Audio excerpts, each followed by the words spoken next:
कल हाउस के अंदर बड़ा अच्छा माहौल देखा मैंने, कम से कम 8-10 माह बाद कि ऑपोजिशन की तरफ से भी कुछ अच्छी बातें, मफाहमत की बातें की गई, ट्रेजरी बेंचेस की तरफ से भी उनको सराहा गया। सब ने अपनी अपनी बात कर ली, उन्होंने अपने गिले शिकवे कर लिए, उन्होंने शिकवा पे जवाब शिकवा कर दिया।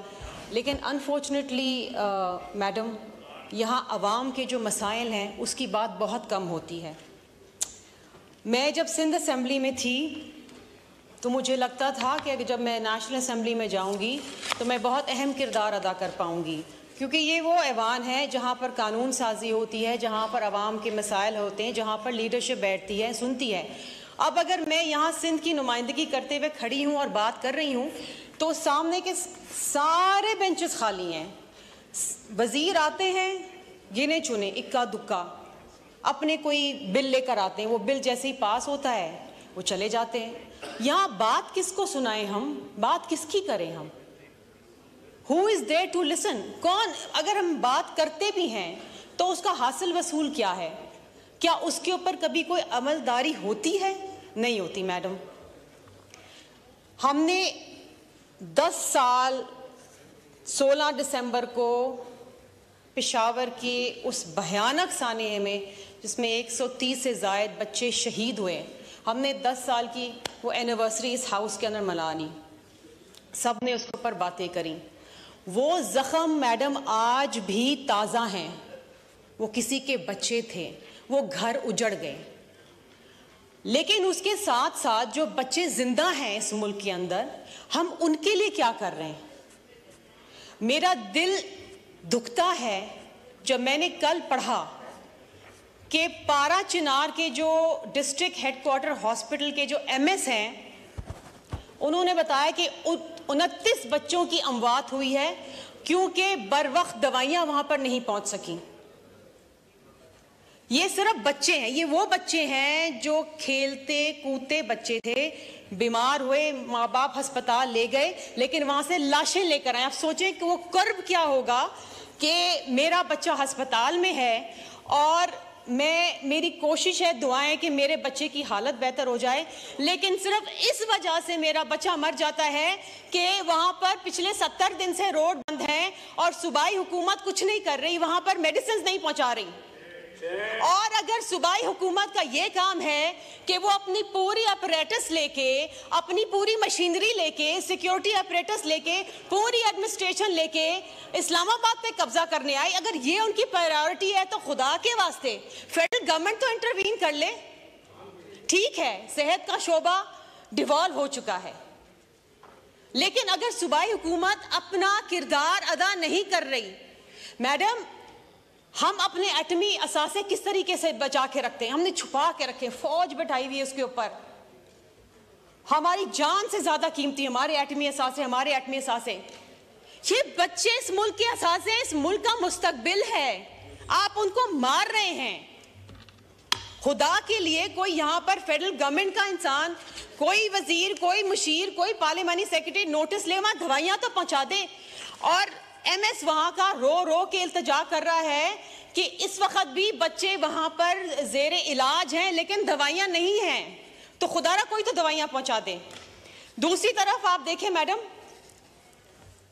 कि पोलियो पाकिस्तान और अफगानिस्तान, ये 2 ममालिक रह गए हैं जिसमें पोलियो के केसेस खत्म नहीं हो रहे, और इस साल 64 cases.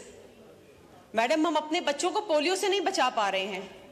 National task force, national action plan, फला फला, प्राइम मिनिस्टर साहब कहते हैं कि जी this is a crisis, it's a humanitarian crisis. हम अपनी कौम को लूली लंगड़ी कौम लेके जा रहे हैं, ये कौम का क्या मुस्तकबिल बनेगा?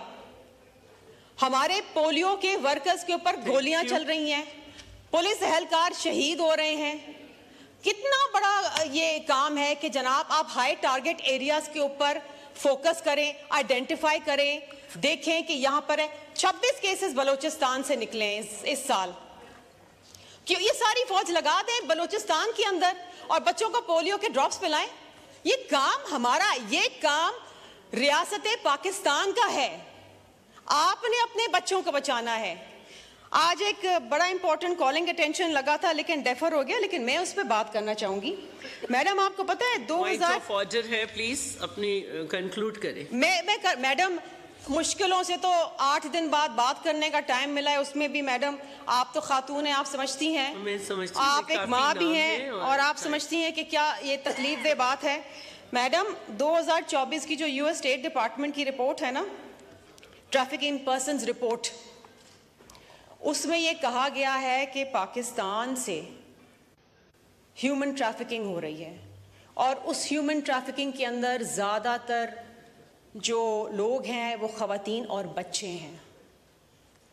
देखिए 2023 के अंदर, और ये गवर्नमेंट की अपनी फिगर्स हैं जो मैं कोट कर रही हूँ, 2023 के अंदर 18,000 केसेस इन्वेस्टिगेट हुए।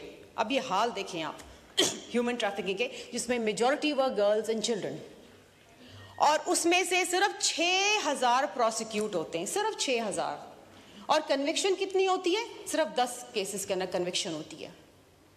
सो अगर ये हालात रहे तो फिर यही होगा, बच्चे जो हैं वो स्मगल होके चले जाएंगे पाकिस्तान से। मैडम एस्टिमेट, गवर्नमेंट तो कभी एस्टिमेट देती नहीं है, ये जो एनजीओस काम करती हैं या जो अमेरिकन डेटाबेस एनालिटिकल कंपनीज होती हैं वो देती हैं एस्टिमेट। मैडम 20,000 इंडिविजुअल्स, और ये एस्टिमेट है, the figure could be more than this, 20,000 लोग एनुअली ट्रैफिक होते हैं पाकिस्तान। अभी 3-4 दिन पहले की बात है कि ग्रीक ट्रेजेडी हुई है, जो बोट कैप्साइज हुई है, प्राइम मिनिस्टर साहब ने उसके ऊपर नोटिस भी लिखा है कि this is a silent crisis in Pakistan.